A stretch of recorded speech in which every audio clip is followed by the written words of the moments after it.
Ya, entonces, ahí está grabando. Ya, entonces, lo que empezamos a ver la semana pasada son los fenómenos eléctricos. Ya les conté que hay una diferencia de potencial en la célula, potencial eléctrico, adentro con respecto a afuera. Recuerden, si tienen preguntas, al chat. Los tengo todos muteados porque son muchos. Entonces hay diferencias de concentración en la... Voy a saltar esa. Hay diferencias de concentración en las células, adentro y afuera. Y esto lo vimos así a la... No sé si a la pasada, pero creo que lo vimos. Entonces hay una forma, si nosotros pensáramos que la membrana es permeable solamente a un ion, solamente a un ion. Recuerden, si tienen mucha concentración de ion a un lado, con respecto al otro en una membrana, va a haber flujo, de mayor concentración al menor. Listo. Pero cada vez que ustedes pongan una carga a un lado de la membrana, va a establecer un potencial eléctrico. Entonces, en algún momento, el potencial eléctrico va a ser igual al potencial químico, y eso se llama la condición de equilibrio. Y entonces, en ese momento, en el equilibrio deja de pasar iones, se acaba el flujo iónico. Esa es la condición de equilibrio por definición, que viene de la termodinámica. Entonces, en esa condición de equilibrio, pensando que solamente hay un ion que pasa por la membrana, se establece un potencial que se llama potencial de equilibrio, que es esa cosita, esa ecuación que está en la cajita verde. ¿Cómo se calcula?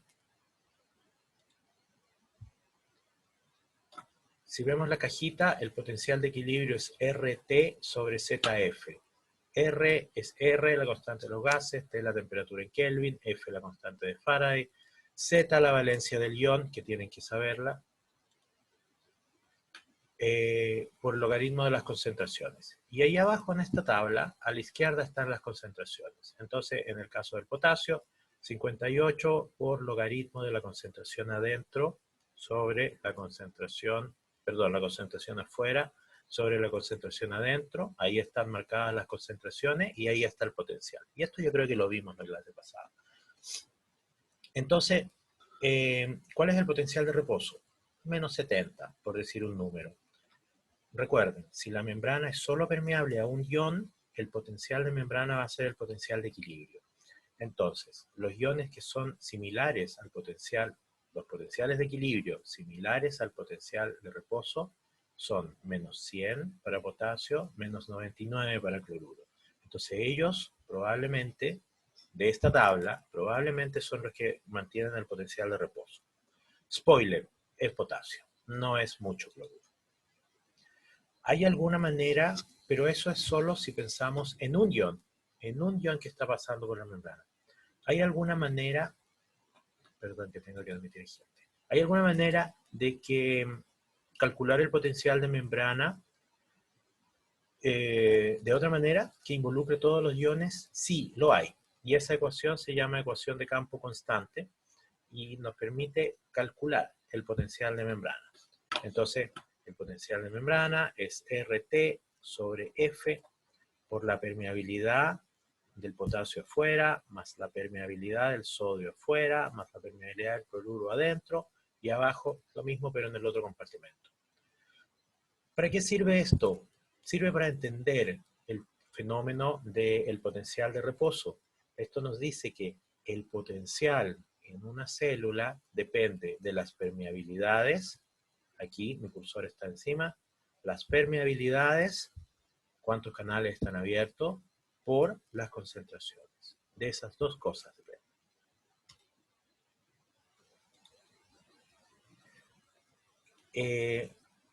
Spoiler, ya les había dicho que es el potasio el que controla el potencial de reposo. Y en este experimento vemos que al cambiar la concentración de potasio, miren dónde está el cursor, al cambiarla desde ese valor 3.5 hasta 200 milimolar, hay un cambio en el potencial de reposo. Perfecto. Entonces, al cambiar el potasio, cambia el potencial de reposo. Está involucrado. A la derecha, abajo, está el sodio. Si ustedes cambian la concentración de sodio, el cambio en el potencial es mínimo. Existe un cambio de potencial, pero es muy, muy pequeño, ¿ya? Entonces, esto significa que el ion que controla principalmente el potencial de reposo es el potasio. ¿Por qué el potencial de reposo no es el potencial de equilibrio de potasio? Porque hay algo de conducción de sodio. Poco, pero hay. Les conté que había varias formas de transporte de iones a través de la membrana. Hay canales iónicos, hay bombas, y las bombas transportan los iones contra su gradiente electroquímico. Vamos a volver sobre eso. El caso de las bombas se llama transporte activo, porque se gasta algún tipo de energía. Vamos a volver sobre eso. Pero hay otros que son transporte pasivo. En este caso, un canal iónico, se abre su puertecita y entra el ion siguiendo el gradiente electroquímico. No de concentración, electroquímico, porque el ion tiene carga, entonces siente el campo eléctrico. También hay otro tipo de transporte que se llama facilitado, y vamos a hablar sobre eso. No es tan rápido como un canal iónico. También hay otro transporte de sustancias, y que yo les conté que en mi época se pensaba que el agua pasaba por la membrana, pero no tenía mucho sentido, ya que el agua es polar y las cosas polares no entran en la membrana. Y hay proteínas que se llaman acuaporinas, que dejan pasar agua. ¿Cómo pasa el agua, perdón, cómo pasan los iones a través de un canal iónico? Esta debería ir más atrás, pero ya, no importa, está aquí. Y hablamos de esto. El agua, aquí hay una carga positiva, está solvatada por esas cargas, por esas moléculas polares. Si algo que estoy hablando les parece chino, tienen que ir al libro a buscarlo, porque esto debería haberlo visto en cursos pasados. ¿Ah? Entonces, conceptos como carga, solvatación, ¿sí? Polar. Entonces, aquí tiene una carga, ahí están los dipolos de las aguas orientándose, y esas aguas se llaman capas de solvatación. Y se supone que hay varias, ¿ya? Y aquí está dibujada la primera. Y si se fijan, allá hay otras aguas y también están orientadas. Esa sería la segunda capa de solvatación. Entonces, cuando el ion pasa aquí a la derecha, a través del canal iónico, aquí ese ion es solvatado por un oxígeno del agua, pero también es solvatado por un carbonilo de la proteína. Y si se fijan, cuando pasa el ion, pasa un agua. Y hablamos un poco sobre esto. Entonces, hay flujo de agua a través de los canales. No sé si llegamos a esta diapositiva. Ya, entonces ahora tenemos que entrar ya más bien a pensar un poco más esto, y ponerle nombre a todas estas cosas. Y el fenómeno genérico, el nombre general con el que vamos a nombrar a estos fenómenos es difusión. Es uno de los nombres que vamos a usar para uno de los procesos. Y este proceso es el desplazamiento de moléculas desde un lugar de alta concentración a otro de baja concentración. Si se fijan, aquí no hay carga eléctrica. Nos olvidamos de eso. Entonces, ¿cómo hay un formalismo? Sí, hay un formalismo, que es la ley de Fick, que es una relación empírica.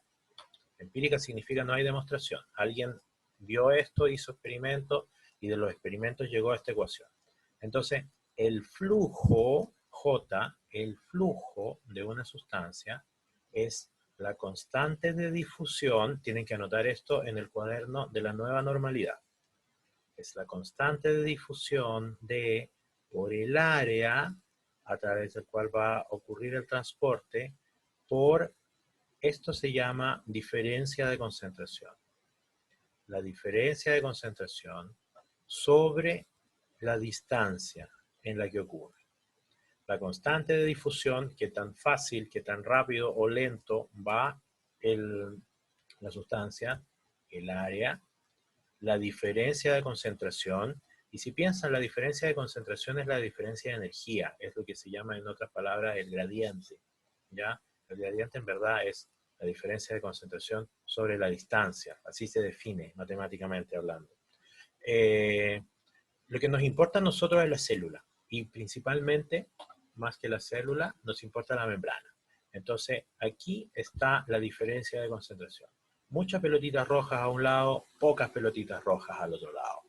La constante de difusión Esto no lo tienen que saber, viene de las ecuaciones de Einstein, quien definió que la difusión era un proceso al azar. Eso no se sabía antes que él. Listo. Entonces la difusión gobierna los procesos de transporte de cualquier sustancia, solutos en este caso, a través de, por ejemplo, una membrana. Pero resulta que ahora yo voy y hago un experimento, o planteo un experimento, y me doy cuenta que si yo... Hay varios tipos de difusión que vamos a llamar simple y facilitada. Si yo hago un experimento en el que voy cambiando la concentración de soluto afuera de la célula, voy a poner diferentes concentraciones, 1, 2, 3 milimolar, y yo veo el flujo, la velocidad de entrada de soluto en milimoles por minuto. De nuevo, si hay palabras que no saben, tienen que ir a buscar. Yo no voy a hablar, no voy a explicar en este curso qué son los milimoles. Entonces, es una línea recta. Y eso es lo que, me devuelvo una, y eso es lo que viene de aquí. El flujo es directamente proporcional a la diferencia de concentración. Es una línea recta. Entonces nosotros esperamos que si el proceso es difusión, lo que llamamos difusión simple, al aumentar la concentración de soluto haya una respuesta lineal. Pero resulta que uno va y hace este experimento, eso fue exceso de iniciativa al apretar el botón. Si nosotros vamos a una célula y hacemos un experimento, resulta que el experimento que vamos a ver es esto. Entonces aumentamos la concentración de soluto, hay un aumento lineal en la velocidad de entrada, pero luego hay una saturación del efecto, ¿ya? Y hasta podemos ponerle nombre a esa saturación del efecto. Entonces, esto es un proceso no de difusión simple, es un fenómeno de difusión facilitada porque tiene saturación. Anotar esa palabra, saturación. Esto satura. ¿Por qué satura? ¿Por qué satura? Porque hay un número finito de lugares por los cuales entra el soluto en la célula. No es infinito. Si fuera difusión simple, entra por infinitos lugares. Si es facilitada, entra por infinitos lugares. Cuando van al estadio, por ejemplo, en un partido de alta convocatoria, el número de entradas es finito y contable. Entradas, puertas, no tickets. El número de puertas es finito y contable.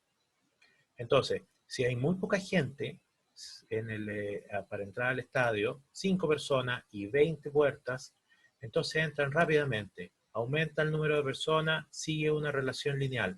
Pero cuando hay 2.000 personas y 20 puertas, entonces ahí se alcanza la saturación. Y la velocidad de entrada va a estar dada por el número de puertas y cuánto se demore cada persona en procesar el ticket. Supongo que tiene que mirar el ticket, pasarlo por una máquina, ver el carnet. No tengo idea, nunca he ido al estadio, al fútbol. Solo he ido a ver a Maiden. Entonces, tenemos estos dos, y estos dos fenómenos van a ocurrir en la célula. Va a haber algunas sustancias que van a pasar por difusión simple, gases, por ejemplo, oxígeno, óxido de nitrógeno, nitroso, ¿ya? Pero también va a haber, la mayoría de las sustancias que nos van a importar en este curso van a ser saturables, porque hay proteínas involucradas en esto. Aguante Maiden, sí. Quizás cuándo van a volver. Quizás cuándo va a volver cualquier anda aquí. Perdón que estoy viendo si el profesor Madrid, amo y señor de este curso, me está escribiendo algo, porque yo le escribí en WhatsApp en la mañana. No. Entonces aquí están los dos puestos en el mismo monito. Si vemos la difusión simple, va a ser una línea recta cuando grafiquemos velocidad de difusión versus concentración. Si vemos la difusión facilitada, va a ser saturable. Fácil y bonito. Esto ya se lo he contado. Lo que nos interesa es la difusión facilitada. Ya se pueden imaginar porque ahí hay proteínas, y si hay proteínas, estos procesos son posibles de ser regulados por la célula. Podemos aumentar la concentración, disminuir la concentración de la proteína, bla, bla, bla. Entonces aquí en esta diapositiva les puse cosas claves que habitualmente a mí se me olvidan, ¿ya? Recuerden, esto es mediado por proteínas, canales, transportadores, cotransportadores. Cotransportadores no. Canales y algunos transportadores. Transporte de sustancias polares es más rápido que el esperado por la difusión pasiva. El agua, por ejemplo. El agua es polar. No esperamos que una cosa polar cruce la membrana plasmática rápido. Entonces el transporte de agua es más rápido que el transporte en una célula que en una membrana sola. Hay saturación, se los dije. Hay especificidad del ligando. Por ejemplo, si ustedes tienen un ligando como D-glucosa, ese va a pasar. Sin embargo, L-glucosa, el estereoisómero no va a pasar. Hay especificidad por el ligando. Hay inhibición competitiva por ligandos de estructura similar. Eso significa que si tienen esta copita que estoy haciendo aquí, es el sitio de unión. Si yo pongo, y este es un sitio de unión para botellitas, cilindros, y entonces cabe perfecto. Ok, pero si ahora yo le pongo esto, igual es un cilindro, y se parece, y también va a ocupar ese sitio. Eso significa inhibición competitiva. Este es un inhibidor, ¿ya? Entonces se va a unir al sitio y va a competir, van a competir por este sitio estos dos cilindritos. Si hay mucha concentración del inhibidor, el inhibidor va a unirse y el ligando, este de aquí, no va a unirse, no va a entrar a la célula. Entonces, hay inhibición competitiva por ligandos de estructura similar. Otra cosa importante es que no hay preferencia en la dirección del flujo, y esto es importante, porque esto sigue la ley de Fick, va hacia siguiendo el gradiente de concentración. Entonces, si el gradiente apunta hacia adentro, entra. Si el gradiente apunta hacia afuera, sale. Aquí le puse dos ejemplos de... Dos ejemplos. El transportador de glucosa, GLUT1, ese es su nombre, por ejemplo, es 2000 veces más afín por D-glucosa que L-glucosa. Hay intercambiadores electroneutros como AE1, que también es un... No, es el cloruro de bicarbonato, ¿ya? Y la dirección del flujo depende del gradiente. Hay momentos en la célula que los gradientes cambian, entonces el flujo va a cambiar. Y eso ocurre. No funcionó. Otro ejemplo, y el ejemplo más claro de difusión facilitada, es el paso de iones a través de canales iónicos. Entonces a la derecha está dibujado un canal iónico como nos imaginábamos hace muchos años que era. Teníamos súper claro ya en los 90 que había una parte que se llama filtro de selectividad, es donde el carbonilo en el dibujo anterior se solvataba a las cargas positivas del ion que estaba pasando, y eso está hacia la cara externa del canal, y hacia la cara interna hay una puerta. Nosotros podemos medir la actividad de canales únicos, y para eso tenemos que, si miramos esta cosa de acá, a la derecha, y pensamos que tiene una puerta, cuando la puerta está cerrada, no hay flujo de corriente, no hay flujo de iones, no hay corriente, flujo de corriente. La corriente es flujo, entonces no puede ser flujo de corriente. No hay corriente, no hay flujo, ¿ya? Pero si la puerta se abre, entonces van a pasar iones. Y eso se puede medir. Cada vez que la puertecita se abra, vamos a ver un cambio en la corriente. Y eso es lo que se ve aquí. Si nosotros miramos corriente, aquí está corriente cero, no hay paso de iones a través de la membrana, y ahora hay un saltito, y luego ese saltito se devuelve casi con un hombrito, hay que verlo con mucho cuidado, y luego se devuelve.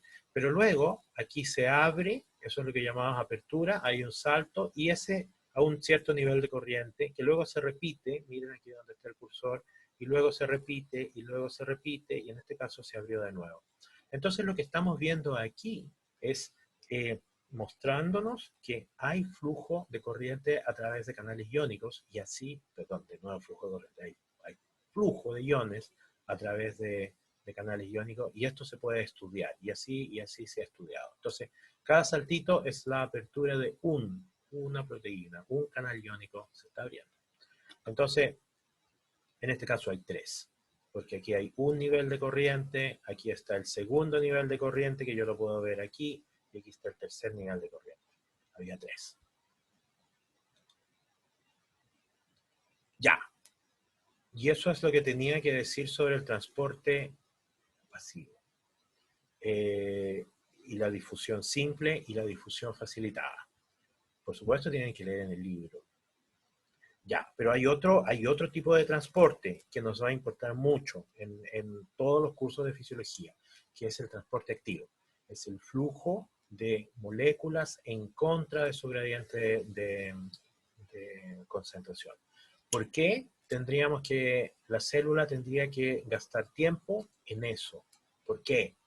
Si ya afuera hay mucho sodio y adentro hay mucho potasio, ¿por qué ingeniárnosla con la bomba sodio-potasio de tirar sodio para afuera, potasio para adentro?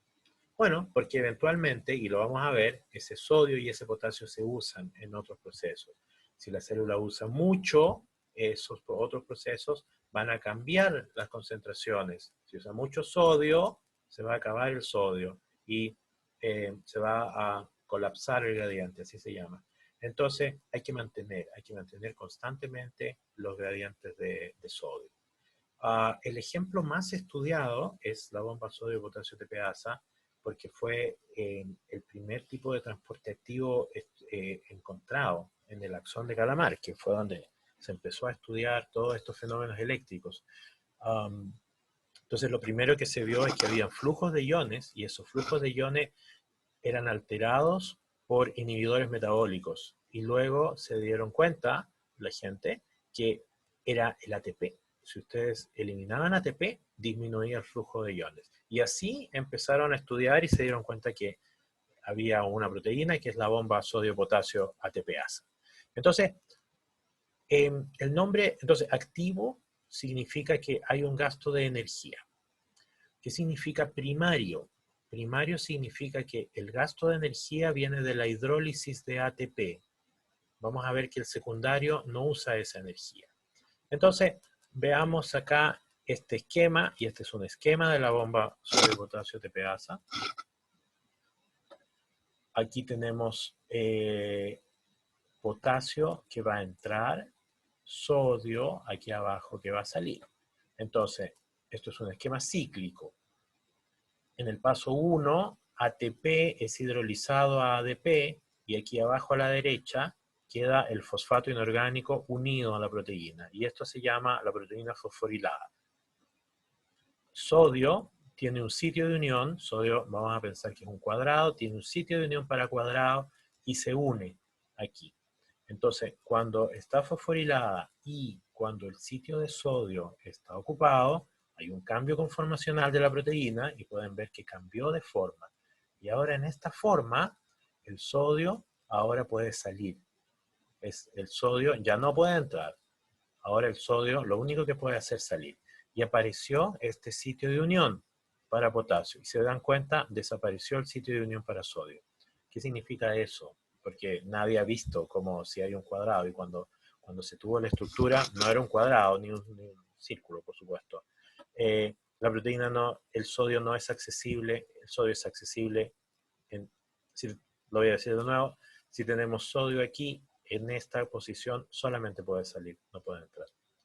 Entonces en esa misma posición hay un sitio de unión para potasio, se une el potasio, se desfosforila la proteína, se elimina ese fosfato inorgánico y ahora esa proteína cambia de forma a la forma original y ahora el potasio es accesible y el sitio del potasio es accesible por dentro, el potasio sale y ahora el sodio puede unirse a su sitio que está accesible por dentro.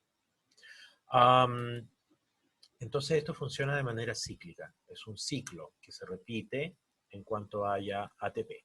Y hay varias proteínas que se llaman bombas, varias bombas que están involucradas en tirar iones, en el flujo, en mantener el flujo de iones.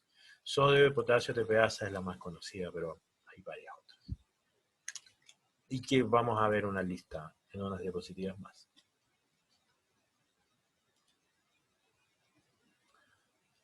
Aquí hay varios de los transportes activos. Ya les comenté el más conocido, que era sodio, potasio, TPasa. Los que tienen que irse a la otra actividad, vayan nomás.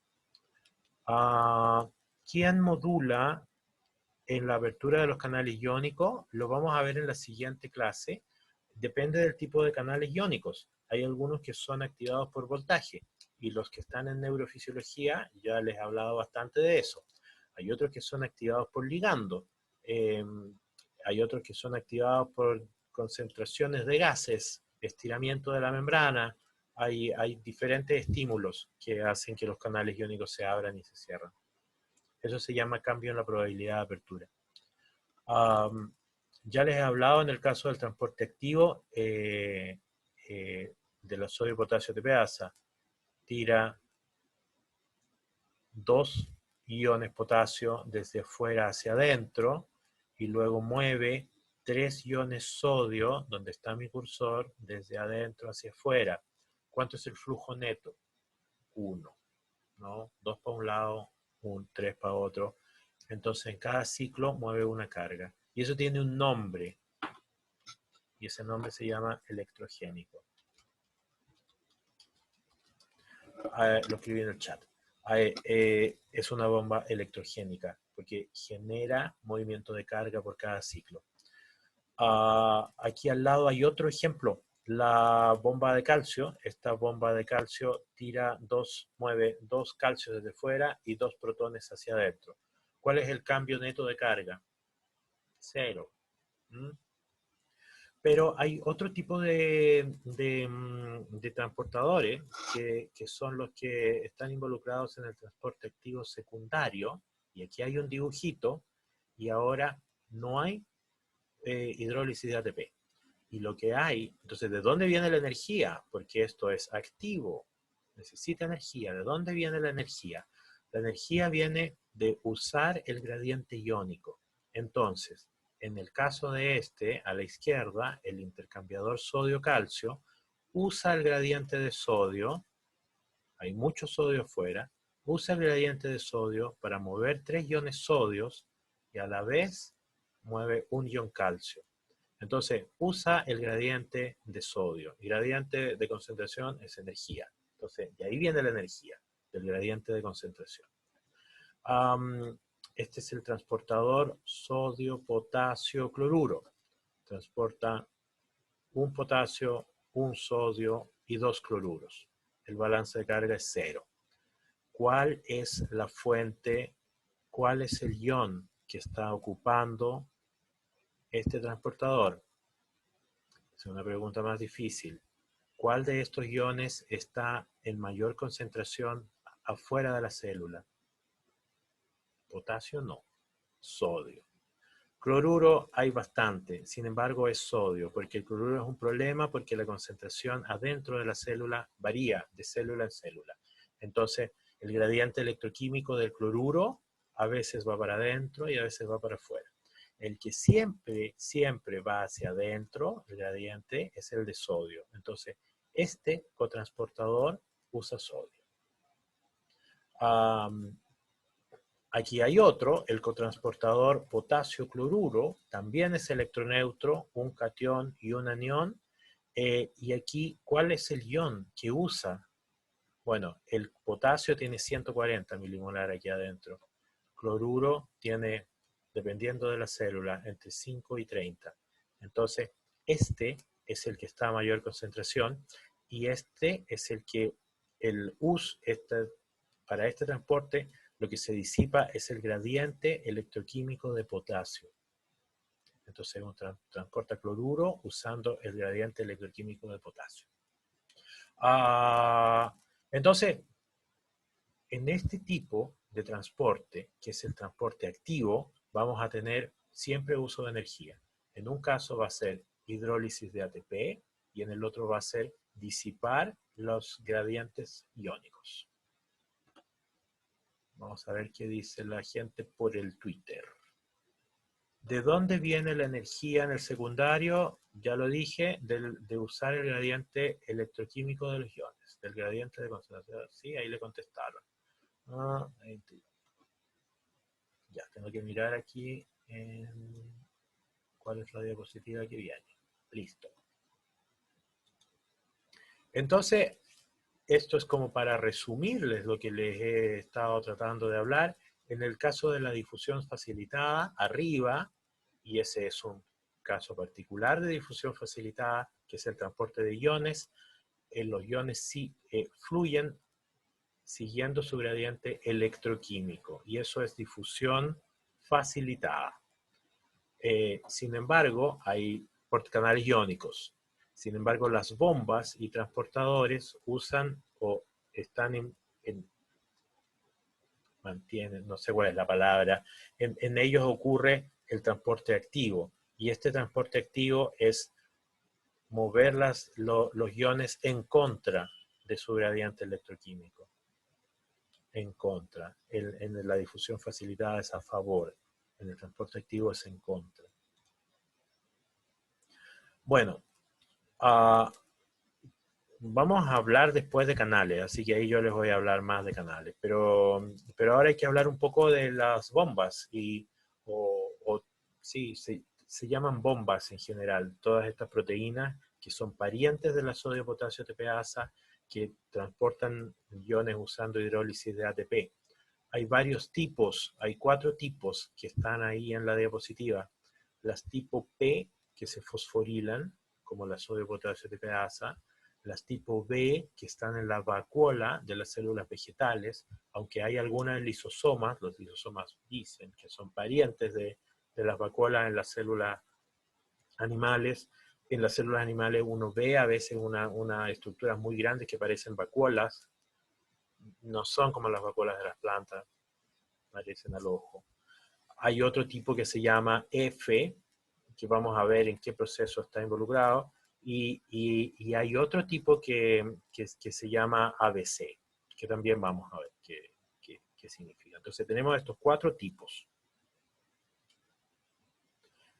Aquí están los 4 tipos. Entonces, las bombas tipo P, como la sodio potasio ATPasa, tienen ese nombre porque se fosforilan, pasan de, toman ATP, lo hidrolizan a ADP y el fosfato inorgánico queda unido. Tiene varias subunidades. La subunidad alfa es la subunidad que hace la mayoría del trabajo y la subunidad beta, como no se sabía que hacía, se le llamó subunidad accesoria. Hay varias de estas. Sodio, potasio, ATPasa es la más conocida. La sodio, potasio, ATPasa usa el 70% del ATP usado por la célula. Entonces, su funcionamiento es bastante importante en términos energéticos. Una sola proteína usa el 70% del ATP para mantener el gradiente de iones, los gradientes de iones. Entonces, es bastante importante su funcionamiento en la célula. Hay otras, por ejemplo, la bomba de protones, que está en las membranas de planta, la protón-potasio ATPasa, que la vamos a ver cuando hablemos del sistema digestivo, las bombas de calcio, y esto es importante porque la concentración de calcio debe mantenerse baja dentro de la célula. Si la concentración de calcio es un segundo mensajero, como ustedes saben, si aumenta la concentración de calcio, puede desencadenar varias cascadas de señalización. Entonces, la célula tiene varios mecanismos para mantener baja la concentración de calcio. La bomba sodio potasio es una. ¿Ya? Hay varias. Hay una en la membrana plasmática, que mueve el calcio hacia afuera. Hay otra en la membrana del retículo, que mueve el calcio hacia el retículo. Las bombas tipo B son en general bombas de protones que se encuentran aquí dice, en plantas, está en la vacuola, está también en compartimentos endosomales o lisosomales, también en algún momento en otra parte de este curso la van a ver. Esta es más complicada porque tiene varias otras proteínas y lo que hace es que mueve protones desde un lado hacia el otro. La derecha, la F, es bastante más interesante porque lo que hace es lo inverso. Mueve los protones desde afuera hacia adentro, pero miren cuál es el ciclo que genera. Toma ADP y fosfato inorgánico y sintetiza ATP. Entonces, ¿por qué? ¿Cómo? ¿De dónde ocurrió eso? Bueno, como ustedes saben, la mitocondria es la comilla central energética de la célula y ahí ocurre la síntesis de ATP. Entonces, en el último proceso de la cadena transportadora de electrones, en la mitocondria, ocurre esto y toma ADP y fosfato inorgánico y sintetiza ATP. Y ahí se sintetiza el ATP. Esta bomba de protones tipo F es la que está involucrada. Entonces aquí viene una pregunta que se hizo la gente en algún momento. Entonces si yo cambio, si vuelvo a la sodio-potasio ATPasa, que habitualmente hidroliza ATP y lo transforma en ADP, si yo pongo las concentraciones de tal manera, invierto los gradientes de iones, yo voy a poder sintetizar ATP. Si yo invierto los gradientes de iones, voy a poder sintetizar, voy a poder hacer que la bomba vaya en fase reversa, en lugar de sacar sodio e ingresar potasio. Si hago que funcione al revés, también voy a hacer que la parte del ATP vaya al revés. Sí, se puede. Y eso se hizo. Entonces, eso muestra que en las proteínas no hay una dirección, la proteína no sabe cuál es la función que tiene que hacer. La proteína hace lo que hace siguiendo las leyes de la termodinámica. Entonces, si uno se las ingenia para hacer este experimento nerd, uno podría sintetizar ATP. No es algo que ocurra en la célula, ¿ya? Pero eso nos permite entender un poco más cómo funciona esto y que los procesos son reversibles. Si puede ir para un lado, también puede ir para el otro.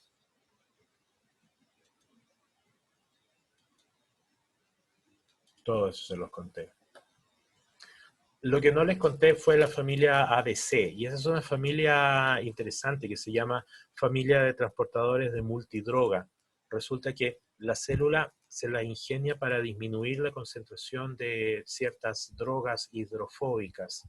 Ustedes le ponen esa droga hidrofóbica, entran a la célula y la célula la saca. Y eso ocurre a través de ese tipo de proteínas que son parientes de la sodio-potasio ATPasa.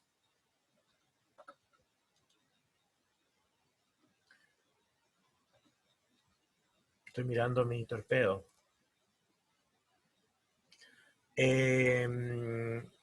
Eso ya se los conté. Los tipos. Que estos son varios que nos van a importar en la fisiología. Ya les hablé de la sodio-potasio tipo ASA, ATPasa, tipo P. Hay un intercambio 3 sodios por 2 potasios. Y les dije el ciclo del electrogénico, se fosforila, ya se los conté. La calcio ATPasa es parte de los mecanismos de limpieza, es la palabra que se usa en inglés, de calcio, mueve calcio hacia fuera de la célula o hacia el retículo. La protón-potasio ATPasa está involucrada con la secreción de protones en el lumen del intestino y el estómago. ¿Saben cuánto es la concentración? Perdón, el pH en el estómago, 2 o 3. Eso significa que la concentración de protones es muy alta. Y eso es porque hay una protón ATPasa que está moviendo protones hacia el lumen del estómago. Hay otra protón ATPasa que está en los organelos. El pH de los organelos suele ser menor que 7, suele ser 5. Y eso es por las funciones el funcionamiento de proteínas dentro del organelo. Entonces, hay otra ATPasa y ese es del tipo B. Entonces, este proceso o estos procesos de transporte de iones gastando ATP ocurre en múltiples tipos celulares y en varias partes de la célula para diferentes actividades de la célula. Actividad es una mala palabra. Para diferentes procesos de la célula. No solamente están involucrados en la mantención del potencial de reposo. ¿Ya? La sodio-ATPasa, sodio-potasio ATPasa, sí. Las otras en otros procesos. Eso da lo mismo. Am, ya, pero ¿qué es esto del transporte activo secundario?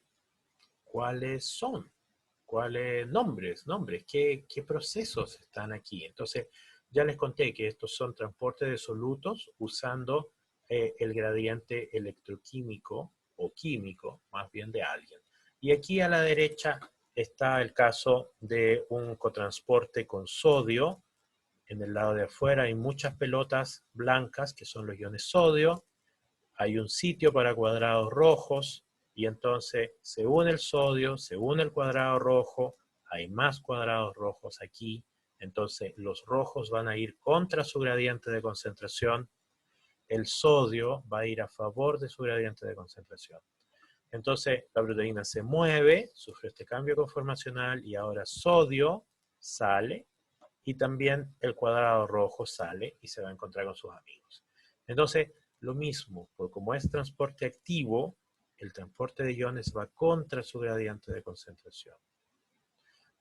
¿Por qué elegí esta diapositiva que tiene sodio? Porque un montón de los transportes activos de las células, eh, tienen que ver con sodio. En varios de los aspectos que vamos a ver en este curso, va a haber un montón. Eh, ¿Qué células estarán involucradas en general en todo el cuerpo? ¿Qué células estarán involucradas en el flujo de sustancias en general? Piensen ustedes. Las neuronas, hemos hablado así como de pasada, ¿no? El potencial de acción, ya hay flujo de iones, perfecto, ya.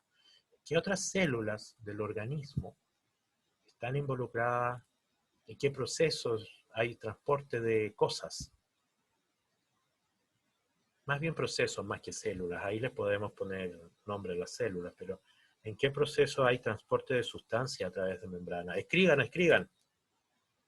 Músculo esquelético. ¿Y por qué sería? Cuénteme, porque no es obvio para mí. Neurona, neurona con E. Ahí hay flujo, pero si nosotros calculáramos con nuestra calculadora imaginaria, el flujo de iones es re poco, pero estamos de acuerdo que hay un flujo iónico. Digestión, por supuesto, porque yo me meto cosas por la boca, alimento, ese alimento eh, aquí se transforma en un bolo alimenticio y luego las enzimas, primero en el estómago y después en el intestino, degradan todas las cadenas largas de cosas, carbohidratos, proteínas, lo degradan en así, lo degradan en monómeros o dímeros y esos son absorbidos. Entonces, ¿qué cosa? Azúcar, por ejemplo, ¿no? Muchas de las cosas que nosotros comemos son azúcar. Aminoácidos, todas las proteínas son cadenas de aminoácidos. Entonces, hay un montón de azúcar y transporte de azúcar que tiene que ocurrir en el epitelio del intestino y también transporte de eh, bueno, azúcar y otros carbohidratos y de todos los aminoácidos de las proteínas que pasen a través del intestino. Perfecto. ¿Qué más? Digestión, ahí dijo alguien. Hay otro proceso fundamental. Por ejemplo, cuando el músculo se llena de glucógeno,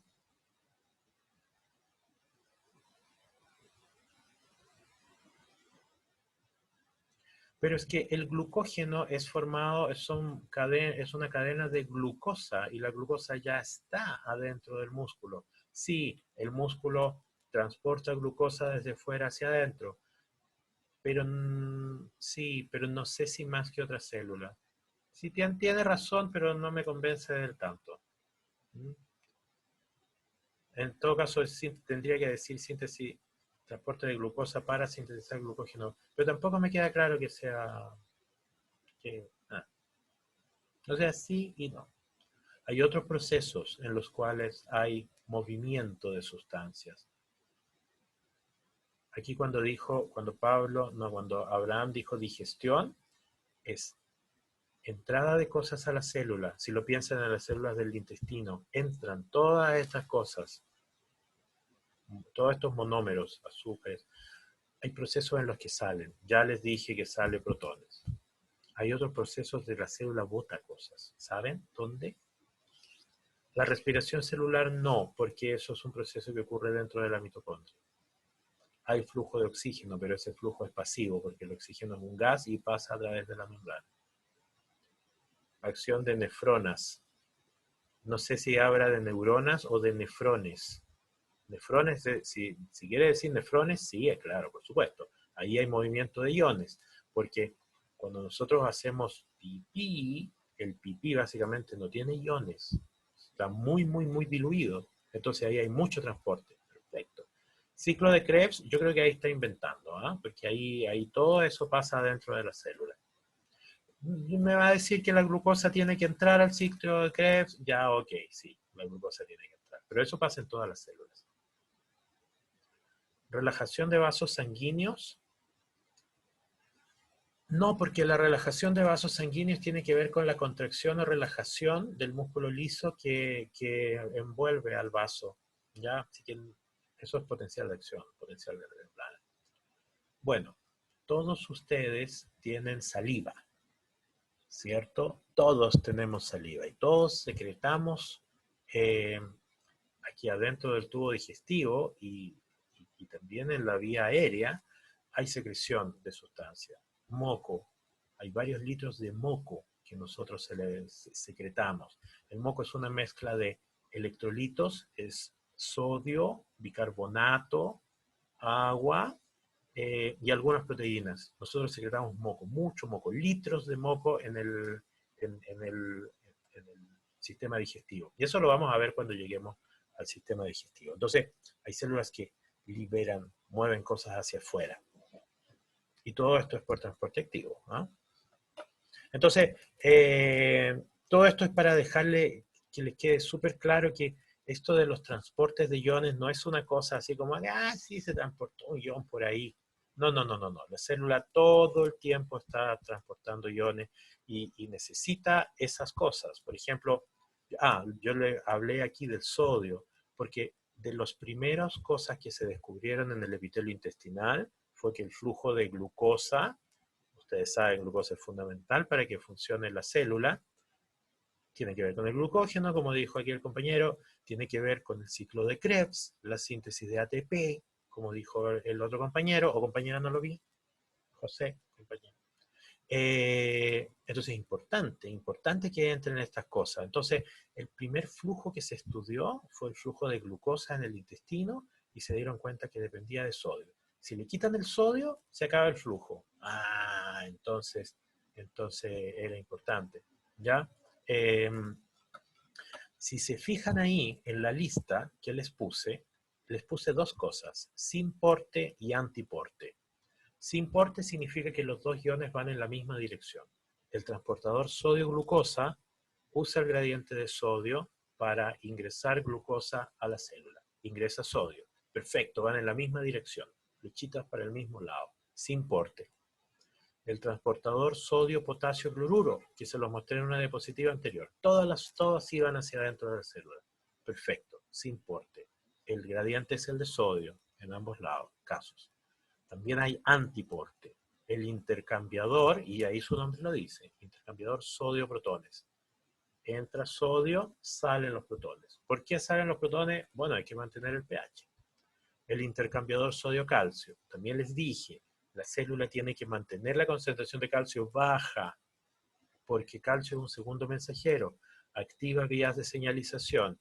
Si aumenta patológicamente la concentración de calcio, la célula se muere. Así de simple. Entonces, y eso es necrosis, por ejemplo. Uno de los primeros pasos en la necrosis es el aumento brutal en el calcio. Entonces, hay que sacar el calcio y uno de los mecanismos es el intercambiador sodio-calcio. Entonces, chuta, que era importante todo esto del transporte activo, porque por un lado, la bomba sodio-potasio TPasa pone mucho sodio, hace que haya mucho sodio afuera, y ese sodio es usado por un montón de sistemas de transporte. Aquí les puse algunos nada más. El transporte de aminoácidos de las proteínas en las células, todas las células, pero el primero que se estudió de nuevo fue el intestino, también usa sodio. Entonces necesitamos tener sodio afuera. Entonces aquí alguien me va a preguntar, ya, pero el intestino está diciendo una mentira, porque resulta que el intestino es un lumen, es una manguera, ¿cierto? Y todos hemos visto en la feria o en la vega o en el supermercado que es una manguera el intestino. Ya, es una manguera, pero la célula gasta, yo les dije, genera litros de moco para tener una solución acuosa afuera de las células, ¿ya? Las células no están al aire en el intestino, está rodeada de moco. Hay una capa de moco acuosa. Entonces, hay líquido extracelular afuera de esas células. Ah, y ahí había un monito del Simporte, aquí arriba, Simporte, porque están los dos, sodio y el soluto, entran hacia la célula, y abajo el antiporte. Sodio entra a la célula, entonces, y el soluto sale de la célula. Y esta es la última, solo para intimidarlos, más que intimidarlos, es para decirles que todas estas cosas que hemos hablado, el transporte de iones pasivo, pero facilitado a través de canales de iones, ahí está, canales de sodio, canales de potasio, todo eso ocurre al mismo tiempo que está funcionando la sodio-potasio ATPasa, están funcionando también los los cotransportadores sodio-glucosa, y están estos otros sistemas de transporte activo secundario. Entonces, todas estas cosas que hemos visto en la célula, transporte pasivo, difusión facilitada, transporte activo primario y secundario, están ocurriendo en la célula todo el día. Y recuerden, lo que nos va a salir hasta en la sopa son los transportes asociados a sodio, porque lo que más hay afuera de la célula es sodio. Entonces, en todas las células en general. Entonces, el cotransporte de sodio es algo que vamos a ver en todos los tipos celulares para fenómenos de secreción, tirar cosas hacia afuera de la célula, y absorción. Preguntas. Ya terminamos, ¿eh? Preguntas.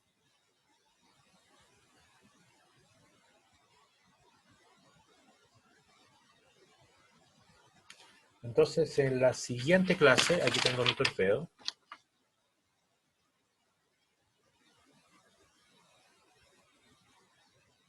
En la siguiente clase les voy a hablar, ya les he hablado un poco del potencial de reposo, vamos a repasar el potencial de reposo y vamos a hablar del potencial de acción. Para los que están en neurofisiología, lo vamos a ver diferente, más suave, porque vamos a hablar de otras cosas en este curso. Así que no se van a repetir el plato. Sí, un par de diapositivas, pero eso. En la bomba sodio-potasio, entonces entran 3 sodios y salen 2 potasios. Sí. Chuta, a mí también se me confunde. Hay que mirar. Estoy buscando aquí.